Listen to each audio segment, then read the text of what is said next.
Comprenez donc ce que c'est que l'aspect de Rita. L'aspect de Rita, le pain de Shabbat et tout, c'était pourquoi en réalité? Qu'est-ce qu'il a poussé Rava à faire? Il a fait monter ses eaux. Il a fait monter ses eaux.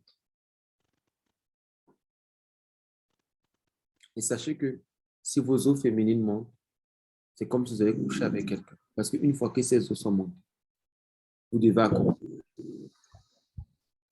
Vous le savez, non?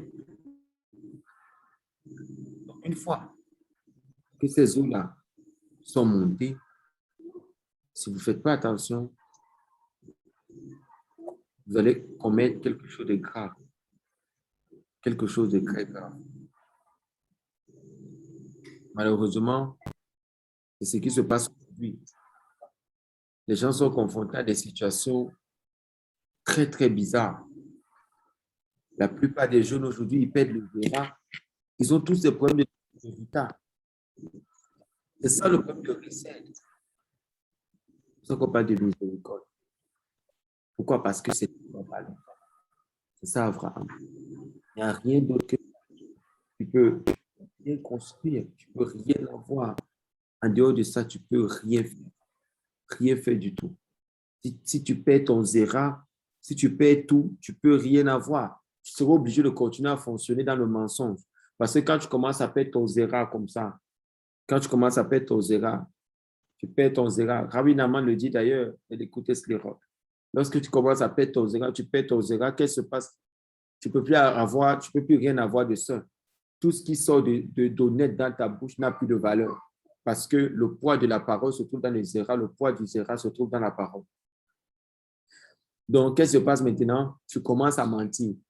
Tu commences à vivre dans le mensonge. Tu vois les prostituées là, elles peuvent seulement mentir pour pouvoir s'en sortir.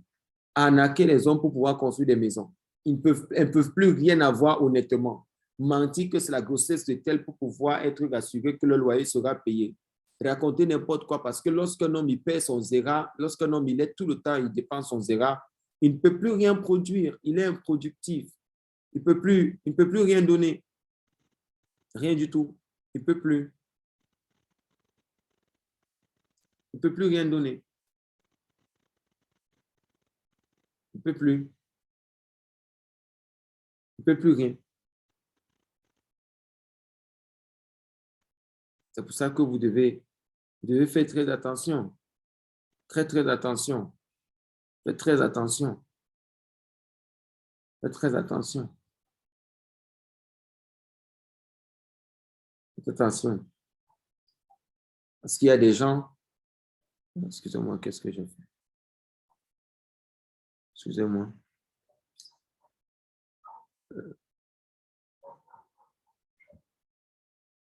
Il y a des personnes qui vont abuser de vous, qui vont vous tromper. Faites très attention quand vous êtes là dehors. Parce que sachez que toutes les prières que vous élevez, on a dit tout à l'heure, la force de la parole qui sort de la bouche, c'est le zéra. Donc, pourquoi je prie, je ne suis pas écouté? Parce que je jette mon zéra. Pourquoi je parle, les choses n'arrivent pas? Parce que la parole, c'est le zéra.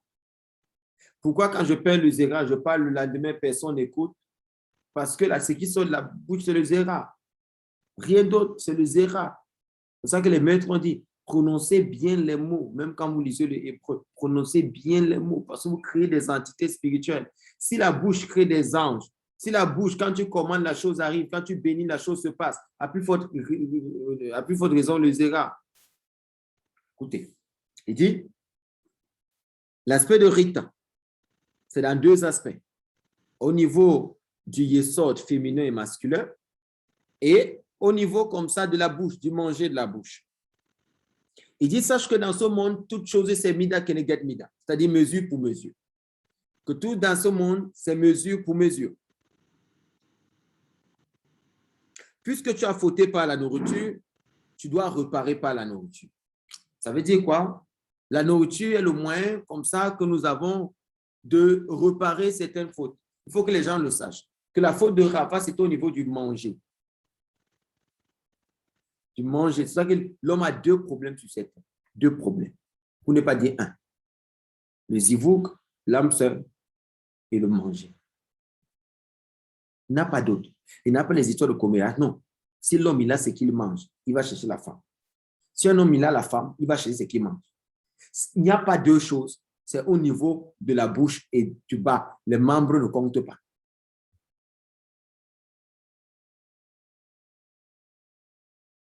Les membres ne comptent pas.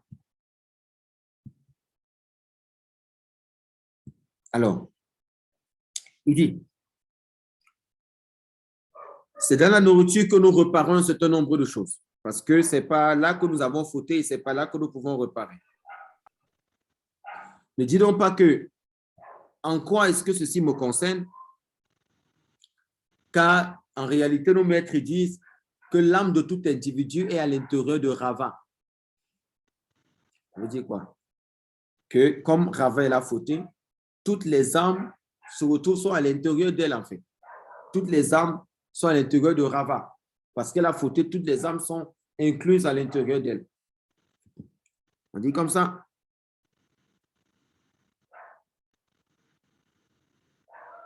Par exemple, c'est le cas de la Pâque, par exemple. Le Sar. Il interdit d'utiliser un objet qui a du ramet. Le ramet, c'est quoi? La levure, comme ça. C'est qu'il y a la levure, c'est interdit d'utiliser. C'est un exemple. Alors, si j'ai, par exemple, un cellulaire, ou si j'ai, par exemple, une cuillère, comme ça, dans l'eau chaude, je dois faire attention parce que, qu'est-ce qu'on dit comme ça? Pour enlever le ramet, il faut faire quoi? Il faut prendre les ustensiles, les cramper dans l'eau chaude pour enlever la levure dessus. C'est ce qu'on appelle la tevila kelim, l'immersion des ustensiles. On va faire l'immersion des ustensiles. C'est la même chose qu'on est en train de dire tout à l'heure. La faute de Rava, c'est ça.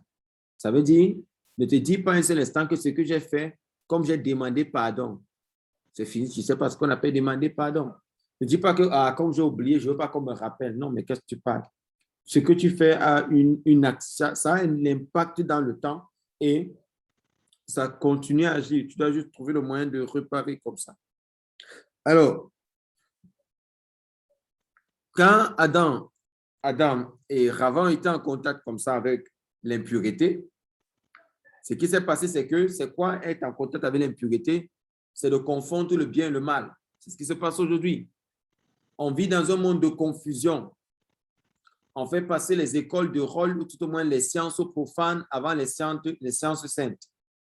On nous fait comprendre que non, il faut d'abord faire telle chose avant telle chose. Il faut d'abord travailler avant d'avoir la femme. Alors que c'est plutôt le contraire de la chose. C'est-à-dire qu'on te dit non, c'est un monde où le bien est le mal est le bien. C'est ce qu'on appelle donc maintenant l'impureté. Donc, vous savez donc maintenant que l'impureté, la touma, c'est la confusion du bien et du mal en bien. C'est-à-dire, c'est le fait de remplacer. Ce qui est appelé mal, toi tu appelles bien. Ce qui est appelé bien, toi tu appelles mal. Ça s'appelle comment en hébreu? L'impureté. C'est quoi quelqu'un d'impur? C'est quelqu'un qui ne sait pas reconnaître ce qui est bien, il ne sait pas reconnaître ce qui est mal. Et pour connaître ce qui est bien et ce qui est mal, on a un seul baromètre, c'est la Torah. À partir du moment où on ne peut pas regarder au niveau de la Torah, qu'est-ce que la Torah dit? Tout ce qu'on imagine et tout ce qu'on spécule dans notre tête, c'est appelé impureté. Parce que tu n'es tenant de rien, même pas de la science que tu as apprise pour pouvoir statuer sur une décision. Tu n'es pas un possèque à l'ara, tu n'es pas un décisionnaire de la Torah qui peut décider qu'on vote telle loi, telle loi. Même ceux qui sont des possèques, des poskim à la rote, ils ne décident pas comme ça le matin à tout va. C'est qu'ils sont eux-mêmes titulaires d'un certain nombre de choses, d'un niveau de savoir pour pouvoir décider. Et c'est la même chose qu'on nous dit aujourd'hui que ce n'est pas comme ça que ça marche. Que l'impureté, c'est une seule chose. L'impureté, c'est de confondre le bien et le mal. Donc, à tout moment, on peut contacter l'impureté. Il peut entrer en contact, il peut contracter cela, il peut avoir cela sur lui, juste parce qu'il ne sait pas ce qui est bien, il ne sait pas ce qui est mal. C'est pour ça qu'à chaque fois que vous voulez prendre une décision, demandez la sagesse de la Torah. Ne demandez pas à votre conscience, qu'est-ce que je dois faire, parce que votre conscience n'a pas de Torah. N'interrogez pas votre psyché, parce que votre psyché n'a pas la Torah. Qu'est-ce que les maîtres ils ont dit? Qu'à chaque fois que tu prends une décision, refais-toi au rabbin de ta communauté. Pourquoi? Parce qu'on suppose que les rabbins étudient la Torah, ils savent ce qu'ils disent. Ils ne disent pas ce qui sort d'eux-mêmes, de leur propre chef. Non, ils ne parlent pas de ça. Ils disent ce qu'ils savent de la Torah et non d'eux-mêmes. Leur point de vue ne compte pas. Un rabbin qui parle de son propre point de vue n'est pas un rabbin. Non, il faut laisser ça. Tu n'es pas un rav. Le rav ne parle pas de lui-même. Qu'est-ce que tu penses, rav? Je pense que la Torah dit que à chaque fois, tu dois pouvoir t'annuler. Bitoul. Si tu t'annules, tu laisses passer la Torah, tu verras ce qui va se passer après. Il dit comme ça. C'est donc ça qu'on appelle avoir l'esprit du narrache. Confondre le bien et le mal en bien. Il dit c'est ça le narrache. À cause du narrache, ils ont aussi l'impureté. Même à l'intérieur, ils sont infectés depuis Rava. C'est pour ça que nous tous, on sort de Rava, on a ce problème d'impureté-là. Et qu'aujourd'hui, on confond le bien et le mal en bien. Il a dit quoi? Être Adahat Vetov verra l'arbre de la connaissance du bien et du mal, et non Etraïm, et non l'arbre de la vie. C'est l'arbre de la connaissance du bien et du mal. Donc aujourd'hui, il y a tout est inside us, it's like mixed up. C'est-à-dire que tout est mélangé à l'intérieur de nous. On ne sait même pas qu'est-ce qu'il faut suivre, qu'est-ce qu'il faut faire, qu'est-ce qu'il ne faut pas faire, qu'est-ce qu'il ne faut pas faire. On ne sait pas tout aujourd'hui, c'est mélangé comme ça. Allez, nous avons donc comme ça 3 entités bien différentes. Nous avons le Satan, nous avons le Narash, nous avons le Yetzerara. Il faut faire très attention avec. Le Satan chevauchait le Narash. Et c'est le Satan qu'on appelle comment? Sa mère même. Et c'est lui qui chevauchait le Narash. Le Narash, c'est finalement le roi des animaux dont dit le Zohar qui a été puni, qui a perdu ses pieds. Et qui a commencé à ramper. C'est pas ce que tu vois. C'est quoi donc l'Yetzerara? L'Yetzerara, c'est ce qu'on a reçu à l'intérieur de notre naissance et qui doit disparaître à l'âge de 13 ans. Le mauvais penchant qui nous pousse à faire le mal. Parce que tant qu'il subsiste en nous après cet âge-là, on confond le bien et le mal.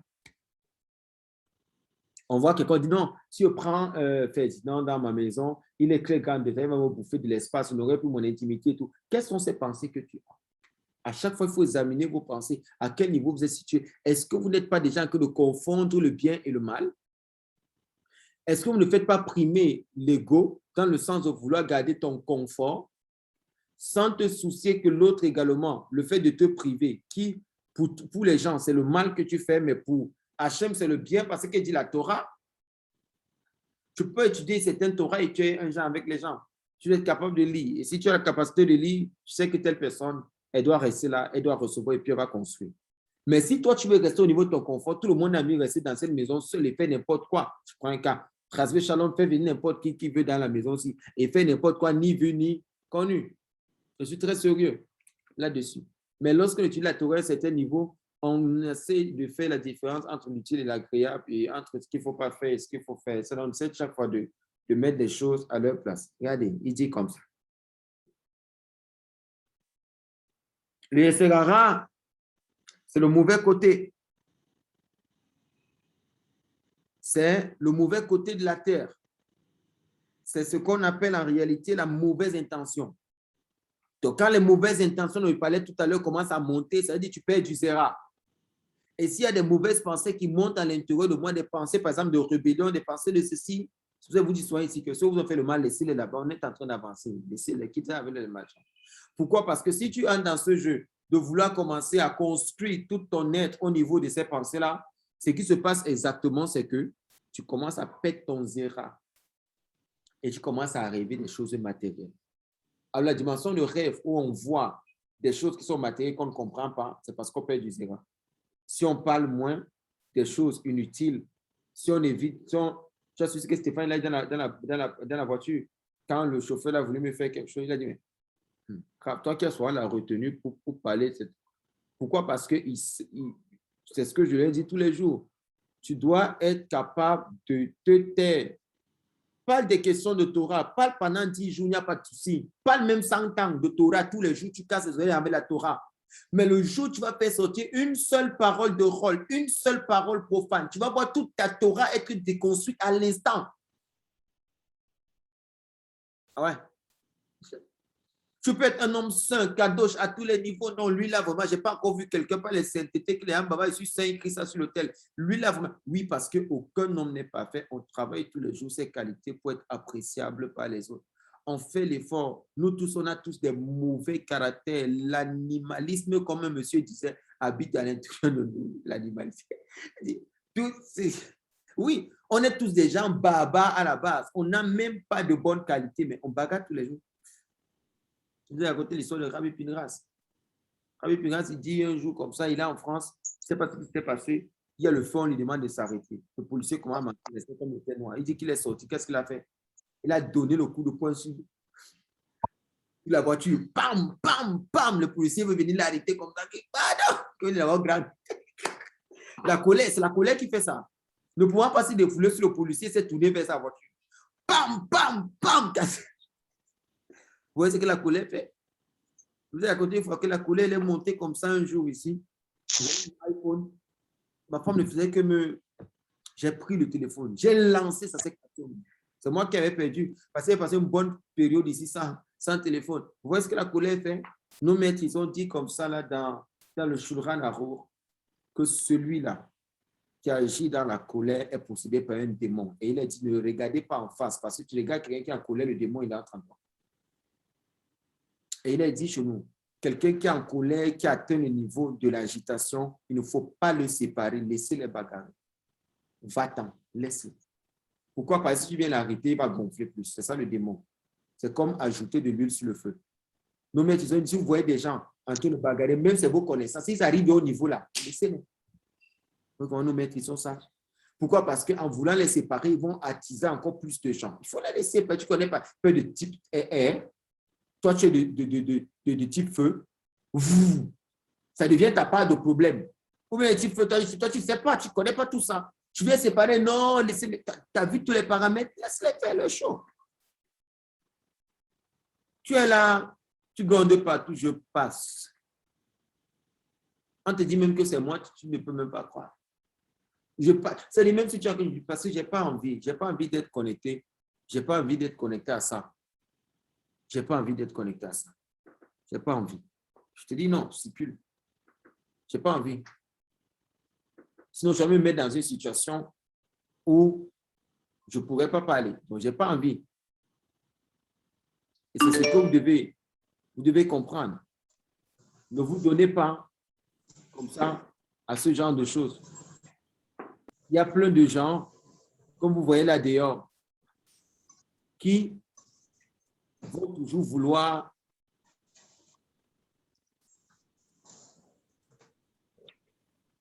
moi un peu.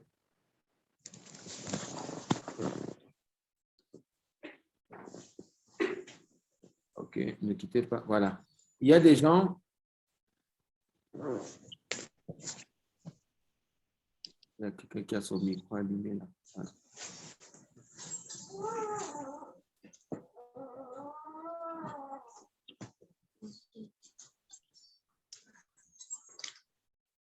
Voilà. Il y a des gens qui vont toujours vouloir vous amener, il faut juste avoir la sagesse. Il dit quoi? Il dit comme ça. Si les choix te font fauter, c'est à cause, on va voir cela tout à l'heure, si les choix, le Satan, le narrage, etc. te font fauter, sache que c'est à cause du manger. Si le Yetzirara, le mauvais penchant te fait tomber, si le Satan te fait tomber, si le narrage te fait tomber, mentionne la bouche, sache que c'est à cause de ce que tu manges. Ça veut dire quoi? De la même manière que je peux manger un aliment qui me fait plus de mal, je finis de manger après, il devient pervers. C'est de la même manière que je peux avoir un yérout en bas et devenir pervers. Parce que le yérout, c'est recevoir le caractère de l'autre. Ah oui. Caractère, problème et tout le reste. Donc, une femme peut connaître un homme, elle devient violente. Elle rencontre un homme devient pervers, elle n'a plus peur des mots. Elle dit tel que ça sort dans sa tête, sans retenue. Regardez.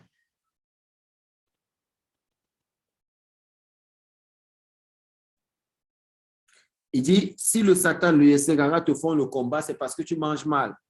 On va comprendre ce qu'on appelle manger mal. On a parlé des deux aspects au switch entre les deux.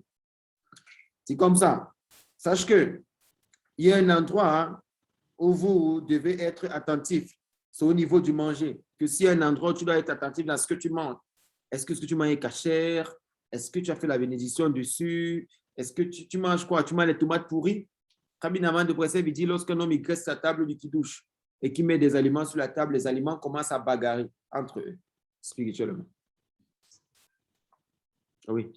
Rabbi Naman, il dit comme ça que si une dame va, elle a dit, elle va au marché, au lieu, elle a 1000 francs, au lieu d'acheter des fruits de tomates qui sont durs, elle va acheter des fruits de tomates qui sont pourris, qu'elle sache que ces fruits de tomates vont manger la lumière de son âme. Si tu vas quelque part, tu achètes des fruits qui ne sont pas à maturité, tu les consommes, ils se nourrissent de l'énergie de ton âme pour atteindre leur maturité. Et ils les prennent en grosse partie. C'est pour ça qu'il faut amener les avocats qui ne sont pas tendres. Il ne faut pas manger les aliments qui ne sont pas tendres.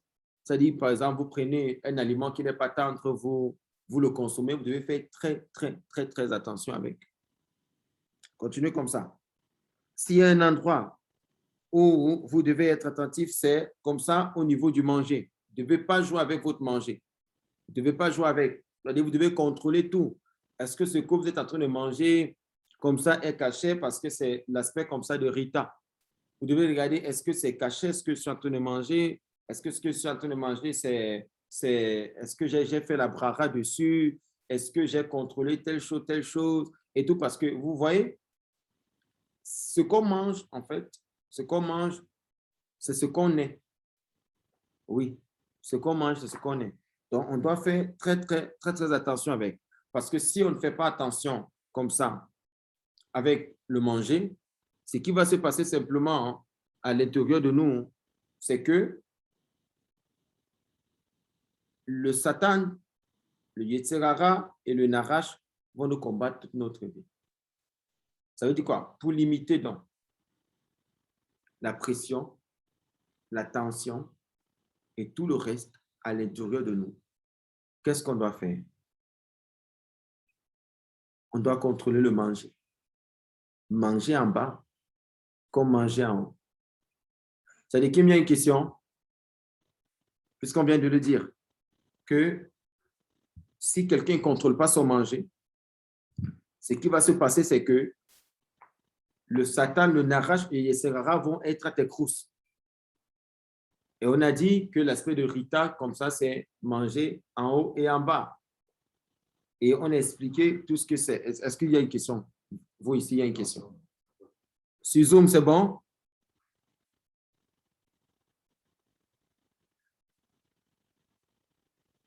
Alors, sur l'aspect de, OK, là, sur l'aspect comme ça de Rita, qui est connecté comme ça au blé, qui est connecté aux recettes, notamment par rapport à la faute de Rava, vous devez, comme ça, comme on l'a dit tout à l'heure, vous devez savoir la bénédiction que, en réalité, vous devez dire. Quelle est la bénédiction que vous devez dire par rapport à chaque aliment? Par rapport à chaque aliment, vous devez connaître la bénédiction. Quelle est la bénédiction qui va pour tel aliment? Je vais essayer de chercher encore le document pour vous envoyer parce que c'est important de réparer, parce qu'on va voir là tout à l'heure, c'est quoi les aliments concrètement. Pour le moment, on présente encore l'aspect de Rita, de la faute de Rava d'une manière comme ça globale et après, on construit des attachés. Alors, sachez que si vous confondez la bénédiction, par exemple, je prends le cas, au lieu, par exemple, de dire, par exemple, je vais prendre un cas, Shiakol Nia Bitvaro, peut-être sur le cas de l'eau, ok, c'est-à-dire qu'il crée toute chose par la parole pour le cas de l'eau. Je viens à dire, Razvé Shalom, Boré Peri, à Geffen. Vous savez ce qui se passe? C'est que toute l'impureté qui est incluse à l'intérieur de l'aliment que je voulais bénir entre en moi. Parce que, comme on va le voir tout à l'heure, c'est quoi la nourriture? C'est cet aspect-là que j'ai eu à préparer pour qu'on essaie un peu de voir ensemble. C'est ça qu'il faut faire. Il faut être posé. Il ne faut pas être des gens qui bavardent beaucoup. Il faut parler de Torah. Ce n'est pas interdit de parler. Il faut parler de Torah. Mais les discours inutiles qui n'ont pas de sens, des discours pervers, des discours, ça vous vole votre kedusha. Et comme je l'ai dit tout à l'heure, comme le dit le Ramban, dans le Ramban, il a dit que la bouche est un article, tout comme le yesod féminin et masculin. C'est-à-dire quoi? La faute que tu fais à la bouche est au même degré que la faute que tu fais au niveau du zera. C'est-à-dire que le lachon hara, zera, levatala, c'est la même chose. Ça veut dire quoi? Si un homme contrôle sa bouche, en réalité, et qu'il contrôle sa bouche, qu'il sache qu'il contrôle également son zera. Mais si un homme, il parle pour rien, pour rien, pour rien, pour rien, on peut reconnaître à l'intérieur de lui un problème. Il faut juste faire attention. Alors, on ne confond pas les bénédictions. C'est pour ça qu'il est important de demander d'abord. Parce que si vous ne demandez pas, si vous ne vous rapprochez pas peut-être d'un rabbin pour demander quelle est la bénédiction qui doit se dire, quelle est la bénédiction qui ne doit pas se dire, vous allez créer d'autres problèmes encore qui sont d'un autre niveau. Vous allez créer d'autres problèmes. Alors, on va voir what is food. C'est quoi la nourriture en réalité? Alors, il faut savoir qu'en réalité, quand un homme il est tzaddik, c'est-à-dire que lorsqu'un homme il est juste, on voit ça dans Qoéleth, chapitre 7, verset 20, si je ne me trompe pas là. Il a dit que, attendez, je vais fouiller. Attendez, je vais lire rapidement. On va voir, c'est quoi un juste? Je vais vous lire et puis je vais revenir sur le verset. Alors, le tzaddik, c'est quoi? Il faut savoir que par rapport aux aliments, le lien, c'est quoi? Lorsque, par exemple, un tzaddik, comme ça, qui a vécu, c'est-à-dire un juste, un tzaddik ne veut pas dire que tu ne fautes pas, en fait. Lorsque le tzaddik, il connaît la mort, lorsqu'il meurt, il revient automatiquement en Gilgul, c'est-à-dire en réincarnation. Parce qu'il y a certains aspects de sa vie au niveau des misvot qu'il revient au nombre de fois qu'il faut pour venir comme ça réparer. Alors, il va revenir en plusieurs tzaddik et dans plusieurs vies. Il va venir comme ça pour réparer. Maintenant, je vais commencer par tzaddik pour que vous essayiez de comprendre. Maintenant, lorsqu'il s'agit par exemple d'un rachat, je n'ai pas la prétention de trop connaître. Je vous donne le peu pour que vous compreniez bien où est-ce que ça sort et tout. On va voir. Lorsque, par exemple, c'est un rachat, quand c'est l'homme rachat comme ça, c'est-à-dire le rachat, lorsque lui, il meurt, il ne revient pas en Gilgul. Pourquoi? Parce que le rachat, c'est quoi? C'est-à-dire, c'est quelqu'un, définition simple, il connaît le mal. Il connaît le mal, le pourcentage de mal, même pas peut-être le pourcentage de mal, il est élevé. Rachat veut dire le méchant. Le pourcentage de mal, il est élevé, mais il y a certains aspects de sa vie qui étaient quand même bien, vous voyez. Mais le mal, il est quand même. Lui ne revient pas en Gilgul. Rachat, parce qu'il y a rachat premier degré, deuxième degré.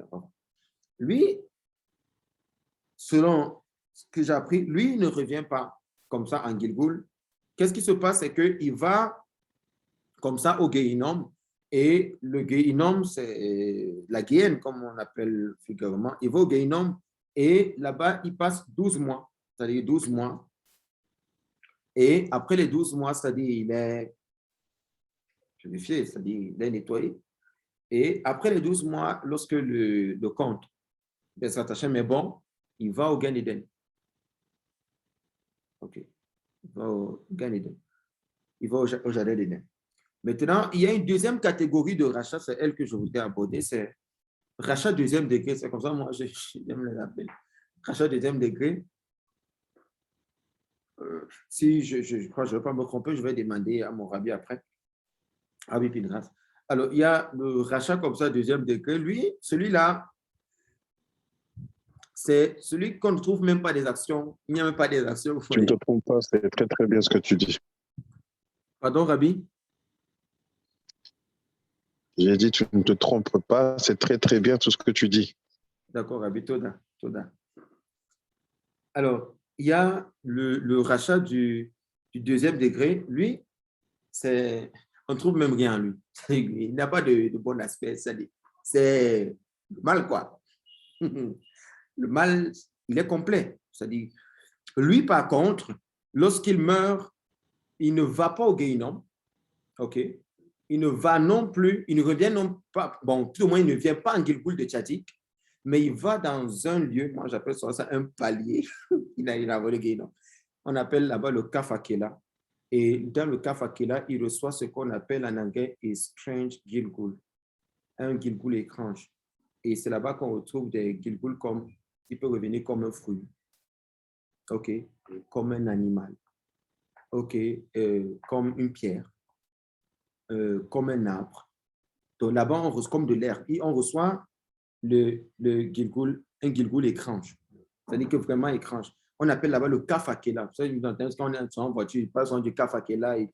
Le kafakela, c'est là-bas qu'on retrouve, c'est-à-dire on donne à ce rachat-là, c'est-à-dire celui qui ne connaît que le mal ici, c'est-à-dire, et c'est à tous les niveaux, ce n'est pas seulement parce qu'il tue, on tue aussi avec la parole, c'est-à-dire les messes basses là, c'est-à-dire tout, lui, il ne connaît pas, ce qu'on parlait au début, lui, pour lui, c'est détruit, c'est-à-dire il ne connaît pas, reconnaître la kedusha. Vous voyez, c'est-à-dire lui, c'est le mal en fait, c'est le mal quoi, dans la splendeur. Donc, lorsqu'il va là-bas, lui, dès qu'il arrive au kafakela, directement, l'affectation sort. Il revient donc maintenant, soit comme une pomme. Prenons le cas d'une pomme.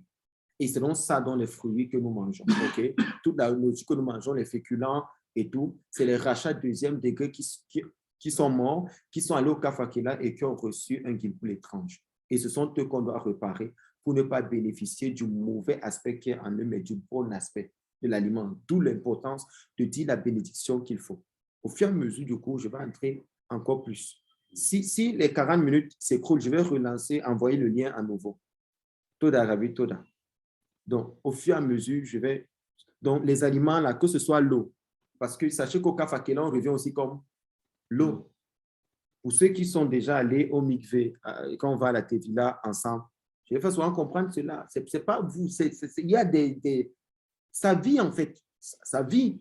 Comment tu prends un seau d'eau, tu verses sur toi et tout d'un coup, tu es bien. Vous avez souvent vu l'expérience? Tu es fatigué, tu rentres du boulot, tu prends un seau d'eau, tu vois, tu te laves, non? Et puis tu retrouves des forces. Pourquoi? Parce que c'est au kafakela, en fait, les gens, ils reviennent comme l'eau, ils reviennent comme des fruits, ils reviennent comme les animaux. Donc, faites attention.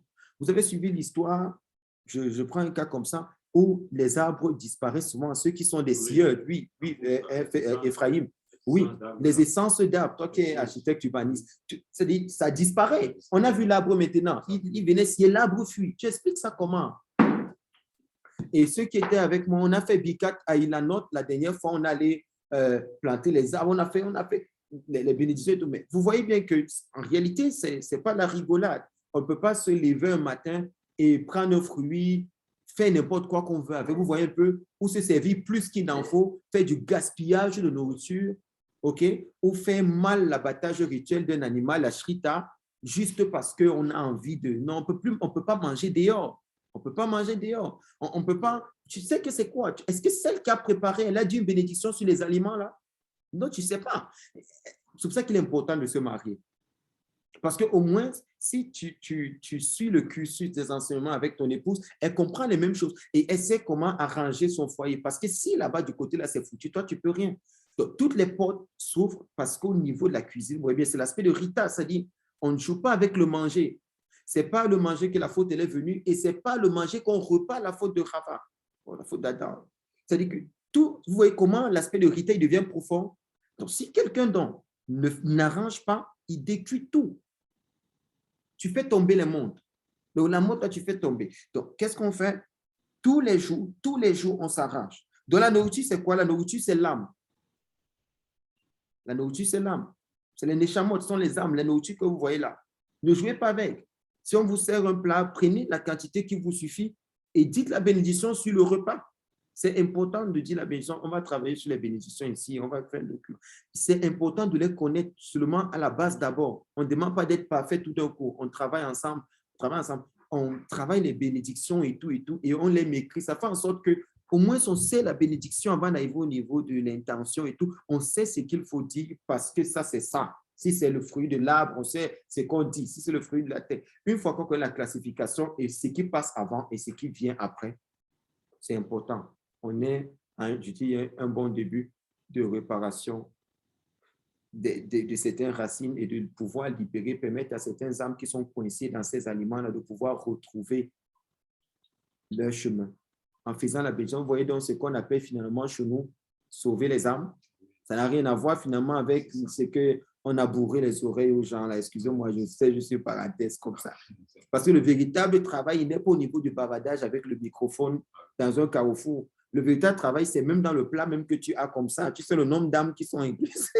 Excusez-moi comme ça. Le nombre d'âmes qui sont incluses là-dedans que tu dois réparer, c'est costaud. C'est costaud. Alors, la nourriture, c'est les âmes de la deuxième catégorie de rachats qui sont allés au Guénon. C'est-à-dire, qui sont allés autant pour moi au Kafakela, excusez-moi, au Kafakela. Deuxième catégorie. Première catégorie, il a les aspects de bien. Lorsqu'il fait 12 mois, donc vous comprenez donc que la notion des chrétiens, selon quoi l'enfer est éternel, c'est faux parce que l'enfer n'est pas plus de 12 mois. Vous voyez? Bon, il dit enfer, c'est trop, mais je ne veux pas du guénon. Ce n'est pas plus de 12 mois.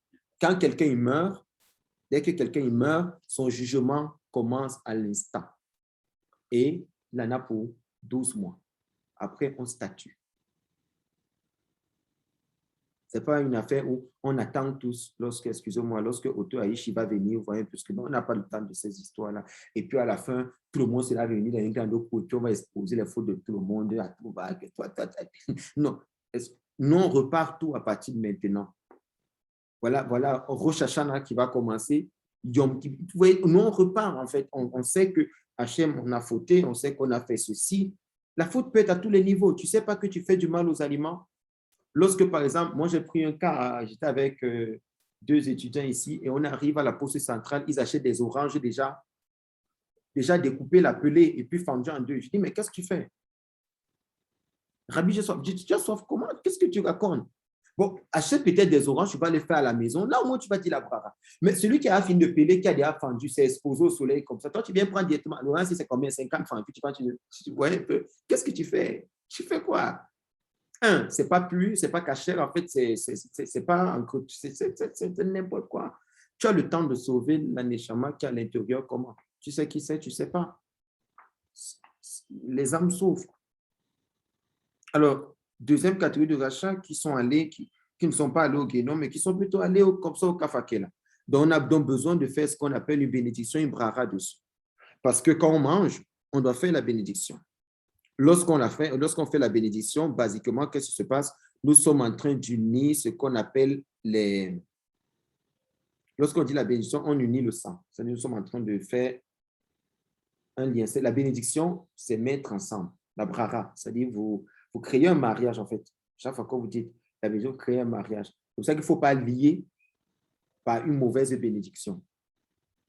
Vous voyez un peu. C'est-à-dire, on va un peu faire très attention avec les bénédictions, on sera plus posé, on ne sera pas agité comme enseignement de monde chrétien. On n'a pas le temps là. C'est le calme qui est la sagesse, ce n'est pas l'agitation qui prouve qu'on est sage. Crier partout. Ce n'est pas ça. Ce n'est pas le fait de bouger qui prouve qu'on dit beaucoup de choses, de crier au micro, tout le quartier entend. Non. C'est de savoir qu'est-ce qu'il faut dire. C'est ça la sagesse. Et ce calme-là, c'est ça qui fait en sorte que justement, on peut construire tout ce qu'on a construit. Regardez. Donc, qu'est-ce qui se passe? Lorsque nous mangeons ou lorsque nous disons la bénédiction, notre âme et notre sang devient un, c'est-à-dire érad. Érad, c'est 13. Okay? On devient érad, comme ça, on devient unis. La bénédiction, qu'est-ce qu'elle fait? Elle enlève le mal de nous.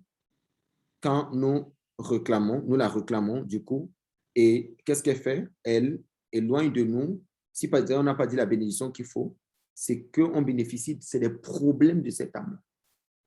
Donc, il n'y a pas de neutralité. C'est ce qu'on dit, non? Il n'y a pas de neutralité. Il n'y a pas un système neutre où tu dis, j'ai raté la bénédiction, et si j'ai raté la bénédiction, ça va. Vous voyez? Non, il n'y a pas. Il n'y a pas cela. Il n'y a pas de que j'ai raté la bénédiction. Tu rates la bénédiction, tu bénéficies de l'aspect négatif de la chose. Et c'est compliqué. Il faut qu'on puisse bénéficier de l'aspect positif de la chose. L'aspect positif. Donc, vous voyez comment c'est compliqué, Ferdinand. C'est pour ça que des fois, quand je mange mon plat, je vous donne. Vous voyez, chaque fois, je partage. Pourquoi? Parce que je sais que vous ne connaissez pas encore les bénédictions. On ne mange pas comme ça. Quand tu as ton plat, tu demandes, Rabbi, on dit quelle bénédiction, il te dit ce qu'il faut dire. Tu répètes et puis tu dis. C'est pour ça qu'on dit, on ne peut pas nourrir quelqu'un qui arrive, on lui donne juste un plat de nourriture, vous voyez, parce qu'il a dit qu'il a faim. Demandez de dire la bénédiction. Vous ne pouvez pas donner votre dîme, par exemple, à quelqu'un, vous comprenez maintenant pourquoi? Tu sais que c'est quoi? Toi, tu donnes l'orange à un enfant. Tu l'as maintenant dit la bénédiction, il y a une âme à l'intérieur. Tu laisses l'âme là à la merci de qui? Est-ce que vous savez que les aliments prient tous les jours pour que les tzaddik prient dessus? Vous savez comment les fruits regardent lorsque tu es quelqu'un de seul, le fruit te regarde en te suppliant. Vous allez arriver à l'abattoir de voir comment la chèvre te regarde et veut que tu l'achètes. Vous savez comment les chèvres pleurent. Vous savez le nombre d'âmes qui sont incluses à l'intérieur. Faites attention.